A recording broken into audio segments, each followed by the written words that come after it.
bonsoir à toutes et à tous. Merci infiniment d'être parmi nous pour assister à cette table ronde inédite organisée par le journal Les Inspirations Éco.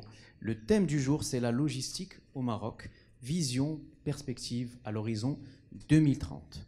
Afin de répondre à nos questions sur cette thématique, nous avons l'honneur de recevoir aujourd'hui 5 experts de la logistique. Nous avons tout d'abord Hakim Belmaachi, qui est président du directoire de Disway. Nous avons Hicham Larh, qui est président de la commission logistique et foncière à la CGEM. Nous avons Anas Moutawakil, qui est directeur général Building and Logistic Services. Mehdi Bouamrani, directeur général de Dislog Group. Et Najib Ben Haddou, qui est conseiller transport et logistique auprès de l'UGEP. Alors avant de démarrer ce débat, je vais d'abord vous demander à chacun une brève présentation de ce que vous faites dans la logistique à votre niveau, un petit peu vraiment très courte et afin de situer votre rôle dans la logistique, mais vraiment très brève parce qu'on y reviendra tout au long de cette table ronde qui devrait durer 1 heure environ. Donc on peut commencer par si Anas Moutawakil. Bonjour tout le monde, merci Hicham pour l'introduction. Mon nom c'est Anas Moutawakil, je dirige Building and Logistic Services, une société qui est spécialisée dans la prestation logistique et qui est aujourd'hui contrôlée par le groupe HNS fondé et présidé par Mounsef Belkhiat. Nous avons aussi ouvert le capital à la Banque mondiale récemment et à Stoa qui est un fonds d'investissement pour pouvoir financer notre développement. Donc on est un prestataire logistique end-to-end, on couvre toute la chaîne de valeur logistique, l'entreposage, le transport, le fret, le transit, les services à valeur ajoutée. Et aujourd'hui, nous sommes en plein développement. Nous sommes présents au Maroc à travers une vingtaine de sites et dans 12 villes à peu près, couvrant à peu près 450 000 m² d'actifs logistiques et l'équivalent de 250 000 positions palettes. Voilà, pour rester court. Mehdi Bouamrani. D'abord, merci pour l'invitation. Je suis Mehdi Bouamrani, directeur général de Dislog Group. Dislog Group est un acteur qui n'est pas directement dans la logistique, mais qui est un opérateur industriel dans l'économie de la vie, développeur de marques, et dans le cadre de son business model a choisi la logistique comme vecteur de compétitivité, puisqu'on avait fait le choix d'être au plus proche du consommateur et de ce fait avoir une couverture des clients, de 72 000 clients par mois, sur un total de 110 000 clients. Et donc la logistique est devenue un vecteur de compétitivité qu'on a choisi d'internaliser pour pouvoir accélérer notre développement et ce qui en fait aujourd'hui un avantage compétitif pour le groupe. Najib Ben Haddou. Merci pour l'invitation, Najib Ben Haddou, docteur en droit, spécialité droit du transport et de la logistique, ex-directeur de la Fédération de transport auprès de la CGM et actuellement conseiller auprès de l'UGEP en matière de transport et de la logistique. L'UGEP, c'est une organisation professionnelle qui représente les professions et métiers. Et parmi les métiers qu'on représente, le transport et la logistique, on coordonne avec les autres organisations qui œuvrent le secteur du transport et de la logistique et également on collabore avec l'administration et les autres entités institutionnelles qui s'intéressent ou qui s'investissent dans le transport. Hakim Belmaachi. Bonsoir, merci pour l'invitation. Donc, Hakim Belmaachi, moi je préside le groupe Disway, qui est historiquement connu pour être un acteur et l'acteur le plus important dans le domaine des nouvelles technologies. On est coté à la bourse depuis à peu près 20 ans maintenant, à la bourse de Casablanca. On a 3 métiers, on va dire, distincts. Un qui est le métier historique, qui est la distribution de nouvelles technologies. Un autre métier qui est dans les énergies renouvelables, dans les énergies vertes, et principalement le photovoltaïque. Et le métier de la logistique, où on est arrivé, on va dire, un peu par contrainte, puisqu'il a fallu développer nos propres capacités logistiques en interne. Et on en a fait ensuite un métier en tant que provider de services logistiques pour le compte de tiers. Voilà, merci. Hicham Larh. Bonjour, merci d'abord pour l'invitation. Hicham Larh, je suis le président de la commission logistique à la CGEM. Nous accompagnons bien sûr les différents partis au niveau de la stratégie nationale de la logistique. Et je suis aussi gérant associé dans le groupe Transmel. Nous sommes un groupe d'à peu près maintenant 70 ans dans le transport et la logistique. Voilà, merci. Parfait. Maintenant, on va planter un petit peu le décor. Je vais vous demander un petit exercice. C'est de faire l'état des lieux de la logistique en 1 minute, 1 minute, 2 minutes chrono, on va dire, maximum, parce que la table ronde est encore... le temps passera très vite. Donc, un état des lieux sur lequel, de toute façon, on reviendra. Mais un bref état des lieux sur comment vous voyez aujourd'hui le secteur de la logistique. C'est vraiment pour démarrer, c'est une mise en bouche. Donc, on peut commencer de droite à gauche, comme vous voulez. Très bien. Si Hichem Lar. Ben, comme on le voit aujourd'hui, déjà, c'est bien d'avoir d'abord des salles pleines, déjà. Ça veut dire qu'il y a beaucoup de gens qui s'intéressent à la logistique. Début des années 2000, il n'y avait personne qui connaissait la logistique au Maroc. Je dirais qu'il y a eu quelques pionniers, mais quand on parlait logistique, les gens restaient... ils ne savaient pas de quoi on parlait. J'ai une anecdote, j'ai fait quelques des classes d'orientation dans les lycées, et quand on arrivait, ben, il n'y avait personne. Quand on voulait expliquer ce que c'était en 2008, 2009 quand même, il n'y avait personne. Il y avait la salle pour le tourisme qui était pleine, mais la logistique, où on avait besoin de ressources, où il y avait personne. Donc, on vient de loin. Après, bien sûr, à travers la stratégie, on a commencé à en parler. On a fait un plan national qui était l'un des premiers, pratiquement une vraie première, je dirais, dans le monde, d'avoir une stratégie nationale de la logistique. Aujourd'hui, je pense que c'est devenu quelque chose de assez... je dirais pas banal, mais aujourd'hui on en parle, il y a des universités, il y a des masters un peu partout. Donc je pense qu'aujourd'hui, il y a encore du chemin, on doit encore travailler pour que les gens comprennent. Et il y a un autre truc aussi, c'est que les pouvoirs publics, au départ, on pensait industrie, on pensait choses, alors qu'aujourd'hui, on commence à penser à la logistique parce que c'est un vrai vecteur de croissance. Voilà, je pense qu'on vient de loin, mais aujourd'hui on est sur la bonne voie. Cible Machi, pareil, rapide. Oui, effectivement, je pense qu'il y a une prise de conscience et je pense que les enjeux sont clairement là. Moi, d'un point de vue d'un opérateur, je pense que ce qu'on peut constater, c'est qu'on est dans un marché qui est pratiquement à 2 vitesses. Il y a quelques entreprises, pour la plupart des grosses multinationales ou des grosses entreprises locales structurées, modernes. Le reste, c'est excessivement atomisé. Énormément d'acteurs qui travaillent de manière peu moderne et traditionnelle, que ce soit dans la logistique de stockage ou la logistique de transport. Donc il y a peu de consolidation qui s'est faite. Et dans les entreprises elles-mêmes marocaines, il y a très peu d'externalisation. Nous d'ailleurs, à notre niveau, les rares clients qu'on a aujourd'hui et qui externalisent, ce sont des multinationales qui ont conscience de l'intérêt d'externaliser parce qu'ils comprennent que ce n'est pas leur core business et que c'est mieux de le donner à des professionnels à faire. Et donc, il y a encore du chemin à faire en termes de modernisation de toute la chaîne, de digitalisation de toute la chaîne et de consolidation parce qu'on ne peut pas avoir autant d'acteurs. C'est rentable pour personne et ça ne peut pas faire des acteurs qui soient solides, capables d'accompagner les entreprises dans leur transformation. Sibn Haddou, votre état des lieux sur la logistique?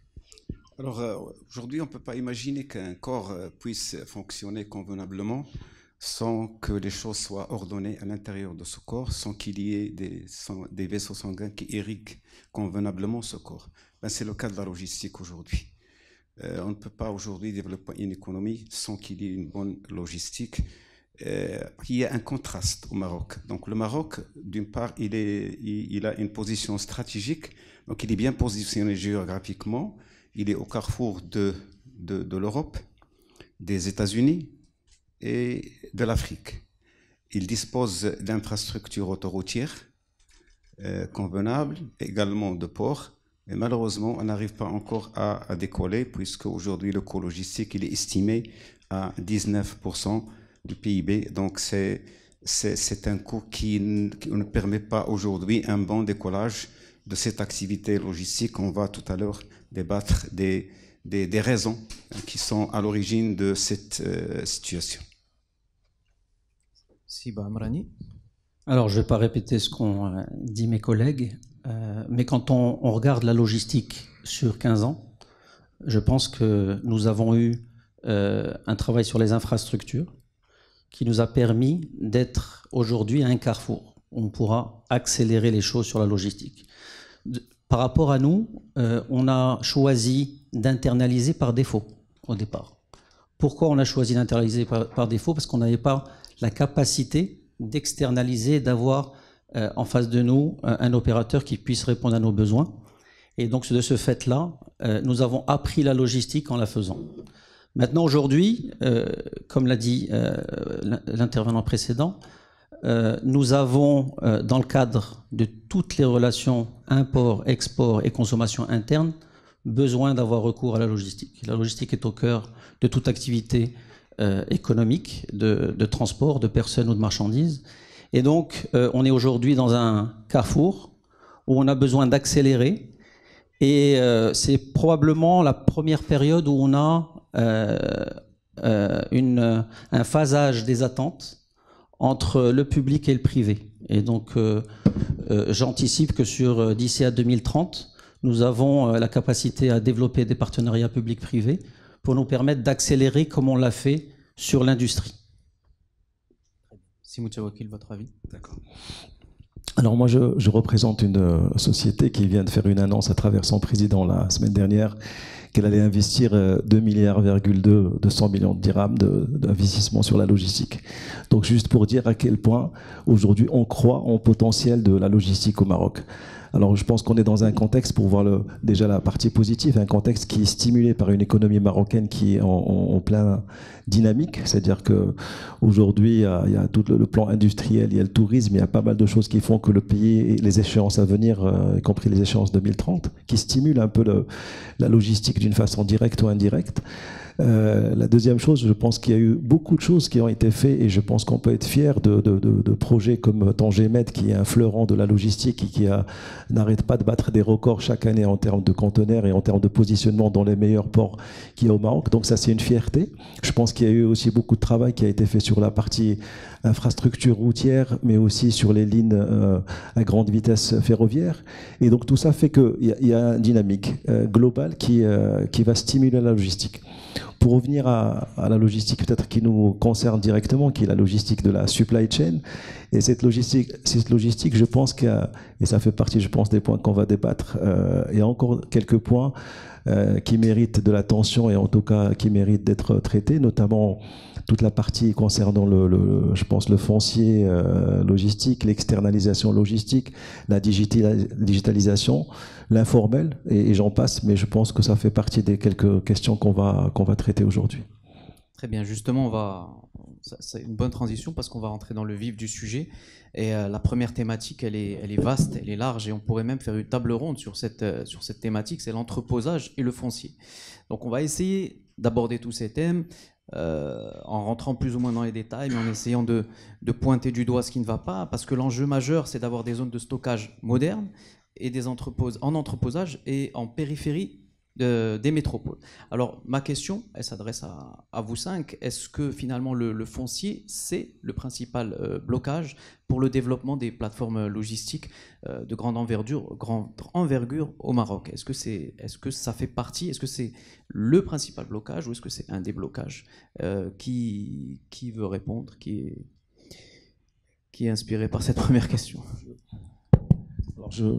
J'enchaîne sur cette question, alors après je laisserai la parole à mes collègues. Et, donc oui, alors pour répondre déjà à la première partie de la question, est-ce que le foncier est une composante importante pour la logistique? Oui, parce que je pense que quand on prend une opération logistique, l'entreposage, et quand on veut allez réfléchir coût de revient aujourd'hui, la partie foncier plus la partie on va dire le bâtiment logistique est une partie importante de l'équation du coût de revient. C'est peut-être 70-80% du coût de revient. Et donc c'est important de pouvoir dès le départ, on va dire, avoir une équation avec cette variable foncière et bâtiment, construction de bâtiment qui soit, on va dire, neutralisée pour pouvoir avoir un coût compétitif. Donc oui, c'est important. Deuxième point, je pense qu'il est important aujourd'hui d'avoir le bon, on va dire le bon foncier ou le bon bâtiment logistique dans le bon endroit, parce que dans la logistique, c'est-à-dire tout se joue sur les flux. Donc, choisir ou trouver un foncier qui soit à proximité de zones portuaires ou d'aéroports ou de zones industrielles est très important, parce que effectivement, après, plus les distances sont lointaines, plus le coût logistique est important. Donc il faut trouver le bon foncier, il faut le trouver dans le bon endroit. Et il faut aussi un paramètre supplémentaire, je pense, qui est celui qu'il y ait la nomenclature urbaine, c'est-à-dire qu'il faut trouver à quelle hauteur on peut construire tel bâtiment dans tel endroit, parce que pour l'efficacité logistique, la hauteur est importante, mais si on ne peut pas construire au-delà de 8 mètres ou 10 mètres, donc on perd de l'efficacité logistique. Et enfin, le prix qui est important, je pense qu'on va parler un peu au départ, mais le prix est une composante importante qui doit être aussi neutralisée. Je pense que pour parler de l'approche de BLS, aujourd'hui, donc on est sur un plan d'expansion qui est assez agressif et assez rapide. Et on a dû prendre notre bâton de pèlerin et chercher des terrains un peu partout au Maroc. Donc dans cette recherche, c'est vrai qu'on reparlera de la MDL qui est en train de faire un travail fantastique sur cette partie-là et qui est dans les fruits, on les verra, je pense, cette année. Mais on a dû trouver les bons terrains à des prix on va appeler ça les prix du marché, un peu plus que les prix du marché. Et ce qu'il faut retenir, c'est que je pense que c'est un challenge qui va être adressé très bientôt par, en tout cas, le travail de la MDL aujourd'hui, qui va mettre à disposition, je pense, pour tous les opérateurs logistiques des terrains dans différentes zones du Maroc qui vont pouvoir, on va dire, neutraliser cette partie disponibilité, en espérant aussi qu'elle sera neutralisée sur la partie prix. On ne sait pas à quel prix ça sera commercialisé. Mais aujourd'hui, si vous posez la question, il est important d'avoir aussi du bon foncier dans le bon endroit, d'avoir de la massification, de la mutualisation et d'avoir des prix au mètre carré de ces fonciers qui soient intéressants. Sible Maachi, vous partagez la vision de Disway partage la vision de BLS? Oui, je pense que c'est à la fois un problème de foncier et aussi de réglementation. Il n'y a pas que le foncier. Le foncier peut représenter un coût significatif qui va de 15 jusqu'à 30. Nous, on a fait une plateforme, on a eu pratiquement un coût de 30% juste sur le foncier. Après, est-ce que le foncier est déjà directement exploitable ou il faut l'aménager? Donc, il y a des coûts d'aménagement. Est-ce qu'effectivement, il est sur des axes routiers où il faut faire des concessions par rapport à ça? Mais la réglementation elle-même fait qu'aujourd'hui, grosso modo, le métier de la logistique n'est pas foncièrement reconnu dans les textes. On a des zones industrielles, on sait définir des zones industrielles, mais dans la zone industrielle, on n'a pas le droit de faire de la logistique, ce qui est une aberration, parce que l'industriel a plus besoin d'un logisticien à proximité de lui pour pouvoir externaliser justement une partie de ses stocks de matières premières ou de produits finis. Et donc, il faut au contraire créer des zones mixtes où on peut avoir des synergies entre des industriels et des logisticiens et avoir une réglementation qui permette d'aller justement soit à des hauteurs ou d'avoir des contraintes qui sont adaptées à la logistique. Or, aujourd'hui, quand vous allez dans une zone industrielle de type IN2, la logistique n'est pas reconnue et il faut passer par des dérogations, etc. Donc la réglementation elle-même est largement obsolète et ne permet pas aux opérateurs de trouver du foncier directement exploitable. Simlar, peut-être, peut-être sur la réglementation. Après, je donne la parole. Alors, puisque vous avez évoqué la réglementation, effectivement, la réglementation également pose problème aujourd'hui, parce qu'aujourd'hui, on ne peut pas parler de métier de logisticien aujourd'hui.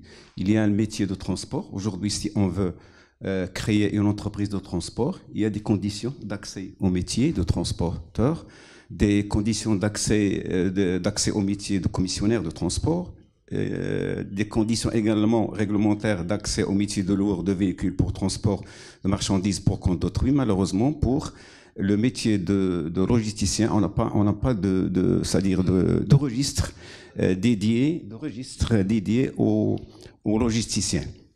Mais à part ça, c'est-à-dire le foncier, bien sûr le foncier pose problème, mais il n'est pas le seul problème. Mais résoudre le foncier ne peut pas résoudre toute la logistique aujourd'hui. Se pose également le problème du transport. Aujourd'hui, le Maroc dispose de presque 87 000 entreprises de transport Et ce qui est bizarre, c'est que dans une rencontre avec le ministre des Transports, il y a presque 3 mois, il a fait une déclaration qui est très très grave. Il nous a dit que sur les 85 000 entreprises, il existe aujourd'hui 35 000 entreprises qui ne fonctionnent pas. C'est-à-dire ce sont des sociétés qui se sont inscrites dans le registre des transporteurs. Où ils sont, on ne sait pas. Et ça, c'est un grave problème aujourd'hui. Cette situation nous mène aujourd'hui à s'interroger sur la situation du marché de transport. Parce que même si le problème réglementaire ne se pose pas au niveau du transport, se pose donc le problème de l'accès au marché. Aujourd'hui, on a un marché qui est, comment dirais-je, qui souffre de l'informel, un marché où les prix sont très très inférieurs par rapport au coût du transport, et cela impacte négativement la logistique, parce que le transport, comme vous savez, fait partie de la chaîne logistique. La logistique, on l'imagine, c'est un chemin que va emprunter un produit à partir du lieu de production ou de transformation, pour qu'il soit livré dans un autre lieu à destination chez le destinataire, et il doit passer par plusieurs étapes, maintenant le transport. Et faire le chemin, on va tout à l'heure, si vous voulez, on va débattre avec beaucoup plus de détails des autres étapes qui posent également problème au-delà du foncier et au-delà du transport également. Simlar, peut-être intervenir après. Oui, bon, je pense que tout a été dit. Maintenant, j'irai plus sur l'optimisation du foncier.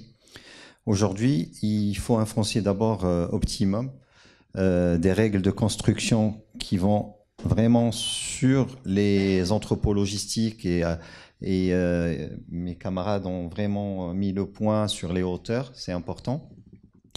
Il faut savoir qu'un foncier logistique est différent d'un foncier industriel, parce que sur la logistique, on a des zones de manœuvre de camions, on a des zones de recul pour les camions, donc on perd énormément de surface.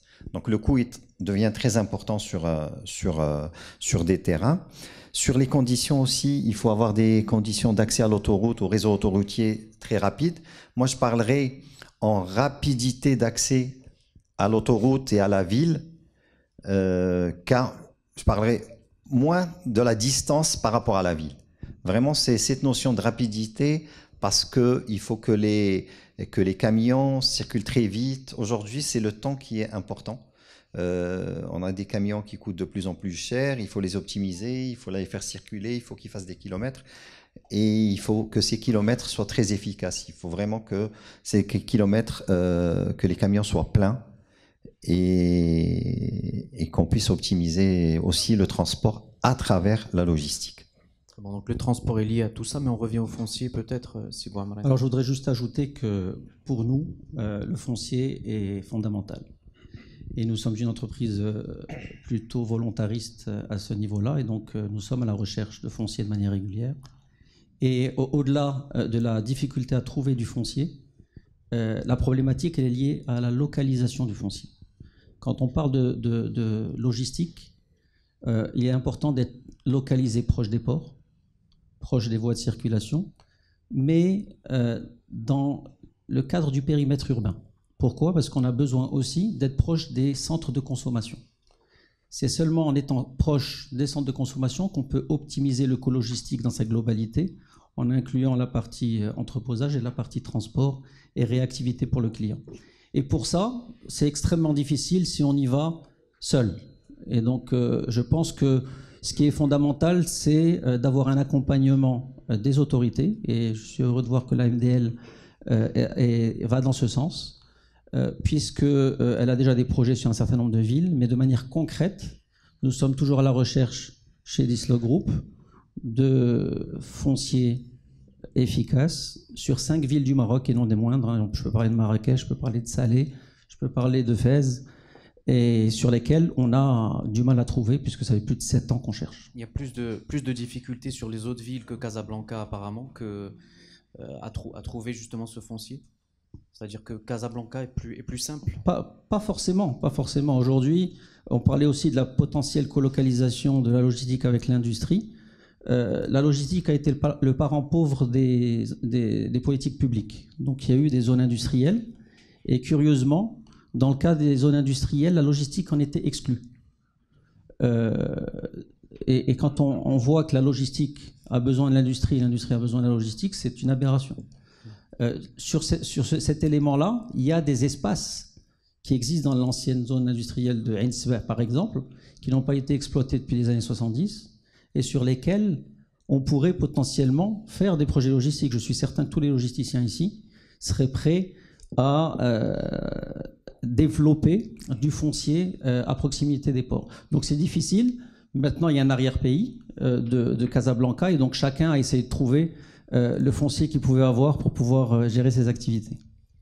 Il y a peut-être aussi, pour revenir sur l'accompagnement de l'État par rapport à être un moteur dans l'accélération du développement du secteur et des entreprises, c'est non seulement de trouver du foncier facilement exploitable, mais aussi peut-être d'avoir des formules avec des bails de longue durée.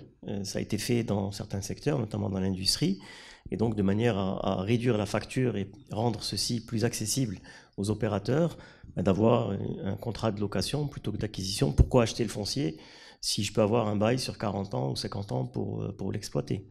Ça peut être des solutions pour régler le problème de la rareté et nécessairement, donc indirectement, de la cherté du foncier.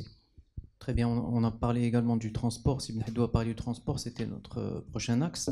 C'est un secteur qui est trop fragile pour la logistique, le transport. Qu'est-ce que vous en pensez? Quelles sont les faiblesses du transport dans la logistique? Qu'est-ce qu'il manque? Pourquoi c'est pas assez développé justement? La réponse est dans le chiffre qui a été donné. Quand vous avez 87 000 transporteurs, ça vous donne l'idée de l'éclatement. Comment on peut encourager ça? Comment on peut développer ça il faut encourager à la fois des rapprochements d'entreprises et créer des acteurs beaucoup plus solides financièrement et qui ont une taille critique minimum, parce que dans tous ces métiers, la taille est importante. C'est d'accélérer la digitalisation, parler d'optimisation. Un camion, quand il va à 20 ou 30% de sa capacité, peut-être qu'il n'est pas rentable. Donc d'avoir probablement des plateformes qui permettent de faire de la mutualisation des flux et de massifier les flux de manière à ce que le camion parte à 80 ou 90% de sa capacité. Donc il y a un tas de choses qui peuvent faire en sorte que toutes ces nouvelles technologies peuvent aider aussi dans l'optimisation des tournées de livraison, dans la manière dont la flotte peut être gérée. Mais c'est des actifs qui aujourd'hui ne sont pas correctement exploités et qui fait que chaque acteur tout seul, séparément, avec le peu d'actifs qu'il a, n'est pas capable de répondre favorablement. Donc il faut des mesures d'incitation plus fortes. Moi, bon, peut-être, mais moi j'irais sur quelque chose que les entreprises n'ont pas conscience encore. Les entreprises marocaines n'ont pas encore conscience de comment valoriser le transport. Aujourd'hui, les temps d'attente dans les entreprises, soit en chargement, soit en déchargement, les temps d'attente dans les passages portuaires sont énormes. Il faut vraiment une réelle éducation. Dans les pays européens, c'est passé par un paiement des immobilisations. Et aujourd'hui, dans un pays européen, quand on parle à un transporteur, il est impensable qu'un camion puisse rester 2 heures sans qu'il y ait un paiement d'immobilisation. Donc c'est vraiment impensable. Quand il y a eu quelques entreprises européennes qui sont venues, elles ont mis ça dans les contrats et tout, c'était normal pour eux. Aujourd'hui, il faut qu'il y ait une prise de conscience, parce qu'aujourd'hui, un camion européen, il fait entre 15 000 et 18 000 km par mois. Un camion au Maroc, quand il arrive à 7 000, 8 000, on dit que c'est un très très bon parcours. Donc on ne peut pas amortir le camion, les camions deviennent de plus en plus chers. Comment les amortir rapidement? C'est pour ça qu'on a un parc qui est assez vieux. Et aujourd'hui, on a donné des primes à la rénovation du parc, mais ça ne fonctionne pas. C'est pas possible parce qu'on n'arrive pas encore à optimiser au maximum le camion sur des trajets. Cela participe aussi à la fragmentation du secteur. C'est aussi le cas de... Et puis, je pense qu'il faut qu'il y ait une prise de conscience générale. Si on veut aller de l'avant, il faut qu'il y ait de tous les acteurs, et pas que le public, les acteurs privés aussi. Le problème du transport aujourd'hui, c'est un problème réel, c'est un problème sérieux. D'ailleurs, si on veut analyser le problème du transport routier, il faut revenir un peu à l'histoire. D'ailleurs, le papa d'Hicham fait partie des premiers transporteurs au Maroc. Ils ont le premier code, le deuxième, le code numéro 2 au Maroc. Le secteur de transport, c'est un secteur qui a été libéralisé en 2003. Lorsqu'on dit qu'il a été libéralisé en 2003, on doit également s'interroger sur l'étape qui a précédé. C'était quoi? C'était donc, il n'y avait pas des sociétés de transport, il y avait des transporteurs et non pas d'entreprises de transport, c'est-à-dire des personnes qui disposaient de véhicules et qui mettent ces véhicules à disposition de l'ONT, l'Office national de transport, qui est devenu par la suite la SNTL. Et l'ONT qui faisait tout. Donc c'est elle qui cherche le fret, c'est elle qui démarche les clients, c'est l'ONT aujourd'hui qui fait le recouvrement, qui fait la gestion de la comptabilité, il paye l'assurance, donc les transporteurs ne font rien. Et en 2003, c'est-à-dire le 12 mars 2003, on a dit aux transporteurs, messieurs les transporteurs, vous allez travailler, et on les a jetés sur le marché de transport, on a jeté des entités, c'est pas des sociétés, des entités handicapées. Et c'est le résultat aujourd'hui de ce qu'on voit aujourd'hui sur le marché du transport. On a un secteur atomisé, des entreprises de 75% presque du parc des entreprises aujourd'hui disposent d'un parc de moins de véhicules. C'est pénalisant. On ne peut pas améliorer un secteur avec ces manifestations. Il y a également un parc qui est archaïque. L'État a vu qu'il serait utile de renouveler le parc. Il a donné des subventions, mais on a subventionné les entreprises pour renouveler le parc, mais on a oublié de renouveler, on a oublié de dédier une subvention pour renouveler les mentalités. Parce que les personnes à qui on a donné des subventions pour qu'ils renouvellent leur parc, ce sont les mêmes qui continuent aujourd'hui à gérer le transport d'eau. Aujourd'hui, tous les problèmes qu'on vit dans le domaine du transport, la baisse des prix, services de qualité inférieure, ça d'une part. Si on revient à la logistique, tout à l'heure, j'ai entendu des chiffres concernant certains maillons de la logistique, à savoir les ports. On a évoqué le port de Tangemed. Le port de Tangemed, chaque fois, on écoute des chiffres concernant le nombre de conteneurs gérés au niveau de ce port. C'est bien. Walakin, il faut savoir une chose, c'est qu'aujourd'hui, les délais de passage, comme a dit Hicham tout à l'heure, ce sont des délais qui ne sont pas compétitifs par rapport à d'autres ports. Aujourd'hui, le camion, lorsqu'il rentre au port de Tangemed, donc j'ai des chiffres. Aujourd'hui, je dispose même de documents édités par Tangemed qui démontrent comme quoi un camion parfois passe 24 heures et 48 heures au sein du port. Alors aujourd'hui, imaginez un camion. D'ailleurs, le port, c'est un point de transit, n'a jamais été un point de stockage ou de stationnement. Malheureusement, lorsqu'un camion séjourne dans un port, tout ce temps-là, on peut imaginer tous les dangers. Donc c'est le vol, c'est l'incendie, c'est l'intrusion des clandestins au sein des camions, tous les problèmes. Et également, même la mentalité aujourd'hui des agents de contrôle à l'intérieur, je parle de la douane, je donne un petit exemple. Donc vous savez bien que les camions, lorsqu'ils entrent au port, ils passent par le scanner. Et même si le camion passe par le scanner, le douanier, en vertu du code de la douane, il est habilité à vous demander de faire un contrôle physique. Et là, ce qui est grave pour les produits périssables, c'est qu'on vous demande de décharger. Alors lorsqu'on décharge un camion qui transporte des produits périssables, donc on change de température et Voilà, c'est la marchandise qui va être endommagée. Et donc l'endommagement de la marchandise, le retard.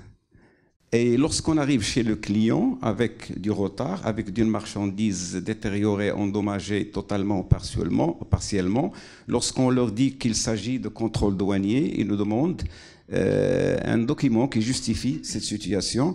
Malheureusement, la douane refuse de donner une attestation comme quoi c'est elle qui a ordonné ça. 1. 2. Lorsqu'on vous demande de décharger le camion, c'est la douane qui ordonne, mais c'est à vous de prendre en charge les frais de déchargement et de rechargement également.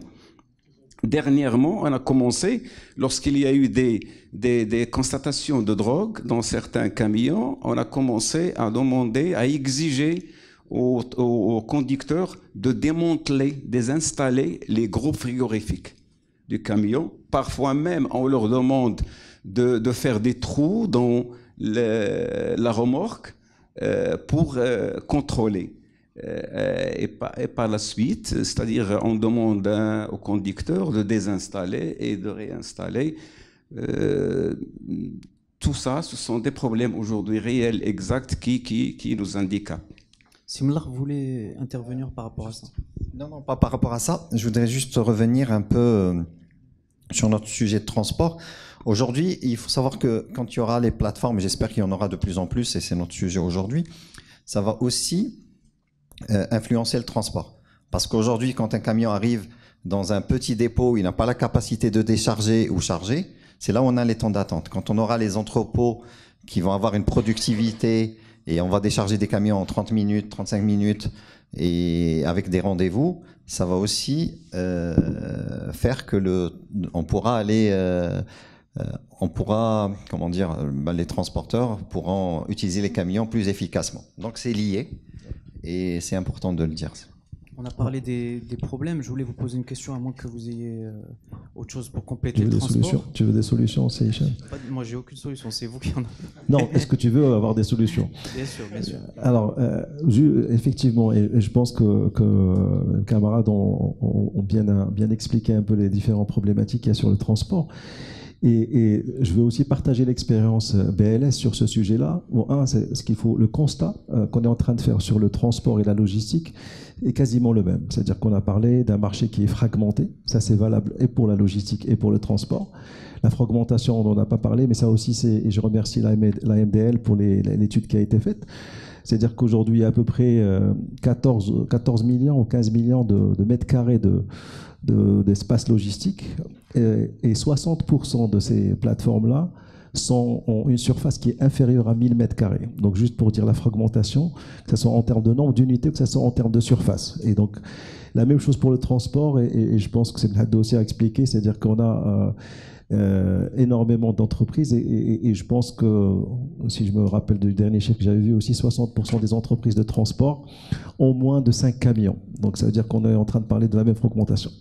Alors nous, en tant qu'opérateur logistique, ce qu'on a essayé de faire, c'est d'abord proposer, parce qu'aujourd'hui on essaie toujours de se mettre à la place de nos clients, qui sont des industriels, qui sont les donneurs d'ordre, et essayer un peu de proposer des services qui soient end-to-end. C'est-à-dire que pour nous, la logistique et le transport, c'est le même métier, parce qu'à un moment donné, il faut stocker, il faut charger, décharger, livrer. Et on a fini aussi par intégrer le fret, le transit. Et notre concept, c'est vraiment un service end-to-end, ou comme on dit en anglais, one-stop shop, c'est-à-dire que pour que le client puisse éviter de gérer tous ces tracas aujourd'hui, parce que prendre un transporteur séparément, un logisticien pour stocker, un transitaire pour dédouaner, un transporteur international pour acheminer la marchandise, ça fait beaucoup d'intervenants et ça fait beaucoup on va dire, de déperdition de valeur sur la chaîne logistique. Et donc aujourd'hui, nous, on essaie de proposer un service qui puisse intégrer un peu tous ces éléments. C'est important, et c'est aussi une partie de notre stratégie de driver l'externalisation. Je ne sais pas si vous comptez en parler, c'est Hicham, mais j'en profite. L'externalisation logistique est un challenge au Maroc. Nous, on s'est donné aussi comme mission d'aller convaincre des opérateurs ou des industriels marocains d'externaliser leur logistique. Alors, juste pour que vous ayez aussi une idée sur les chiffres, mais je pense que le taux d'externalisation des entreprises au Maroc, il est de 20% pour les grandes entreprises et il est de 5%. L'externalisation, c'est-à-dire qu'une entreprise accepte de sous-traiter sa logistique à un tiers, à un prestataire. Et donc aujourd'hui, on veut convaincre. Pour convaincre, bien sûr, il y a beaucoup de freins. Il y a des freins qui sont... Justement, l'informel doit être un frein à tout ça. Oui, bon, on va y arriver, effectivement. Il y a un frein culturel parce que les donneurs d'ordre veulent garder le contrôle de leurs opérations et n'ont pas encore confiance à le remettre à quelqu'un d'autre qui va gérer à leur place. Il y a des fois une approche patrimoniale parce qu'ils veulent rester propriétaires de leurs dépôts. Et il y a pas mal d'autres choses. Maintenant... ce qui est sûr, c'est que, on a parlé tout à l'heure de transport et logistique, c'est-à-dire la massification est importante. C'est-à-dire aujourd'hui plus, et le scale, ce qu'on appelle en anglais le scale, c'est-à-dire les économies d'échelle sont importantes. Et chaque entreprise aujourd'hui qui sous-traite sa logistique est sûre de pouvoir économiser et réduire ses coûts d'opération. C'est-à-dire que moi aujourd'hui, en tant que directeur général de BLS, je m'engage à m'asseoir avec toutes les entreprises aujourd'hui qui voudront externaliser, et je leur garantis que sans même voir le détail de leur logistique, on pourra réduire leurs coûts de 10% au minimum à livre ouvert. Donc voilà, donc il y a un saving concret qu'on pourrait faire parce qu'on sait, aujourd'hui on a fait les études, on a fait beaucoup de business cases qui permettent de baisser ce prix-là, c'est-à-dire sur ces aspects-là. Le dernier point, c'était un point aussi qui est lié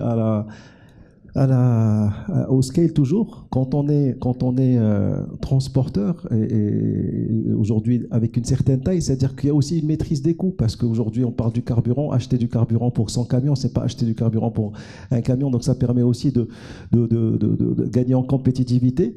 Il y a aussi toute la partie digitalisation pour le transport qui est importante. Alors on peut en parler dans les deux, dans l'entreposage et dans le transport. Mais avoir la traçabilité des camions pour pouvoir gérer ces flux, satisfaire les clients. Et puis sur des projets, je pense qu'on en parlera peut-être à la fin comme étant l'un des projets pour le Maroc, c'est une fois que tous les véhicules du Maroc sont tracés, on pourrait pas penser à des plateformes de bourses de fret comme ça a été fait en Europe pour pouvoir mutualiser le transport, là que ça soit sur l'aller ou sur les retours. Aujourd'hui, je pense, et ça passe aussi par des transporteurs structurés qui ont de la visibilité sur leurs camions et qui puissent connecter ça sur la même plateforme pour pouvoir mutualiser ces flux. Voilà. Si je peux me permettre, si NS, par rapport à la problématique d'externalisation, le problème, c'est pas d'arriver à convaincre qu'ils vont faire des économies de 10%. Et on se rend compte que dans les entreprises où il n'y a pas une certaine maturité, notamment en termes de système d'information, c'est que les entreprises sont incapables aujourd'hui, notamment celles qui n'ont pas ce degré de maturité, de savoir qu'est-ce que leur coûte leur logistique aujourd'hui. Qu'est-ce que coûte ce carton à stocker? Qu'est-ce que ça coûte de le transporter du point A au point B? Elles sont incapables de répondre à cette question. Donc pour dire je vais le donner à un tiers et ça va me coûter 10% de moins ou 20% de moins, ils ne sont pas capables d'avoir cette réponse. Et donc je pense qu'aujourd'hui, et c'est la raison pour laquelle on voit beaucoup plus d'entreprises plus matures, voire des multinationales, aller naturellement vers l'externalisation et pas des entreprises plus petites, parce que je pense qu'il n'y a pas cette prise de conscience, il n'y a pas le système d'information qui est capable de leur donner ce genre de finesse dans le découpage analytique de leur costing. Si je peux me permettre, c'est un très bon point, effectivement, parce que c'est-à-dire le point de départ qui est le coût logistique est quelque chose qui est des fois difficile à calculer parce que les systèmes d'information ne sont pas là. Alors, encore une fois, on partage d'expérience, c'est-à-dire que nous, on a essayé aussi avec certaines entreprises d'être vraiment dans la pédagogie. C'est-à-dire qu'une entreprise qui pense externaliser, on a commencé des fois par une étape où on va juste mettre à disposition le local. Ils vont continuer à gérer leur opération sur un local qu'ils louent. Et ensuite, on met à disposition les bonhommes et le matériel. Et ensuite, on met à disposition les systèmes d'information. Et ensuite, on pourrait gérer en 3PL. Et on a même sorti une offre parce qu'il y a des entreprises qui ont leur propre entrepôt et qu'aujourd'hui, quand ils sous-traitent, ils se posent la question qu'est-ce qu'ils vont faire de cet entrepôt. Là, ils voudraient rester dans l'entrepôt. On leur a proposé de racheter, de faire du sell and leaseback, de racheter leur entrepôt et de le louer. Comme ça, il y a une prestation de 3PL globale et ils peuvent aussi même alléger leur bilan et se mettre quelques millions de dirhams dans la poche en passant. Donc, et au fait, mon approche, c'est qu'on a été vraiment, alors BLS, notre slogan, c'est tailor-made solution, c'est-à-dire on fait vraiment du personnalisé, mais on fait beaucoup dans la pédagogie. On y va vraiment step by step jusqu'à ce qu'on puisse démontrer cette valeur ajoutée de l'externalisation. Je voudrais rajouter quelque chose. Vous avez parlé de mutualisation et c'est vrai que la plupart aujourd'hui des entreprises il y a un frein pour la mutualisation, c'est-à-dire associer leurs produits avec d'autres produits. Que ce soit en entreposage, c'est vraiment très difficile pour eux aujourd'hui de dire on va entreposer nos produits à côté de d'autres produits, même pas concurrents, mais des fois on va en Europe, il y a des produits de différentes sociétés concurrentes sur la même plateforme. Il n'y a pas de souci parce que il y a des règles de confidentialité et tout ça. Mais en plus, même dans le camion, parce que peut-être on parlera tout à l'heure de logistique urbaine, mais aujourd'hui, si on rentre en ville, et ça va être de plus en plus compliqué de rentrer dans les villes, il faut vraiment qu'on y pense. Et ça, les donneurs d'ordre, ils doivent y penser maintenant. C'est à eux d'anticiper, parce qu'il faut anticiper ce mouvement. Et il va finir par arriver. Donc il faut vraiment qu'on arrive à livrer dans des temps minimum, avec des camions où il y a plusieurs produits. Comme ça, il y a un camion qui s'arrête devant une épicerie, et pas 10 camions, et puis qu'on puisse faire des circuits courts, et puis qu'on ne transporte pas de la marchandise pour la retourner au dépôt après. Déjà ça. Et il va falloir aussi que la plupart des entreprises, il y en a encore qui sont dans le système de vente dans le camion, il va falloir qu'on sépare la vente de la logistique. Comme ça, on puisse optimiser.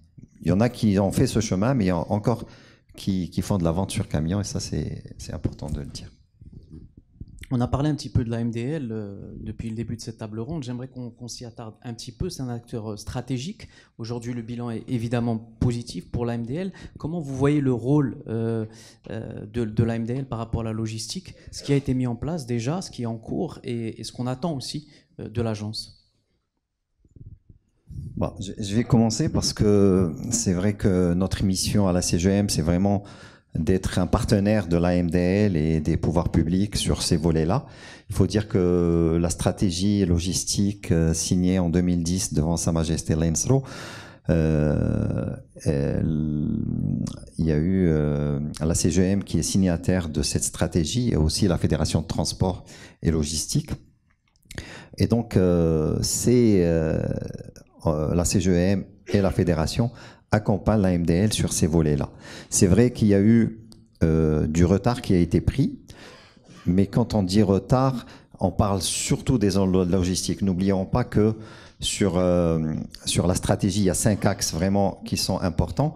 Je vais les citer quand même. C'est le développement des compétences, le développement des zones logistiques, le développement d'acteurs émergents dans la logistique et performants, la gouvernance du secteur et l'optimisation des chaînes logistiques. Donc il y a ces 5 axes de la stratégie dont la MDL est garant. Et aujourd'hui, je pense qu'il y a un travail qui est fait pour surtout les zones logistiques qui sont importantes. On a une visibilité aujourd'hui sur les différentes zones. On a un timing, donc c'est important de le dire. Bouhamrani, peut-être pour réagir. Alors pour la MDL, ce que je veux dire, c'est que il y a des projets qui vont sortir de terre très rapidement, et donc on est plutôt optimiste puisque on va avoir des solutions sur Casablanca rapidement, et ça va contribuer à massifier nos flux pour nous permettre justement de trouver du foncier et avancer plus vite sur nos projets. Vous avez aussi une autre ville qui est concernée, qui est Agadir, et il y a une vraie prise de conscience qu'il y a besoin d'accélérer le programme sur les différentes villes du pays pour nous permettre justement d'arriver à la massification, parce qu'on a parlé beaucoup d'entreposage et de transport. Effectivement, il faut voir ça comme un tout, et l'important, c'est le scale. Donc il faut une massification en entreposage et il faut une massification des flux pour le transport.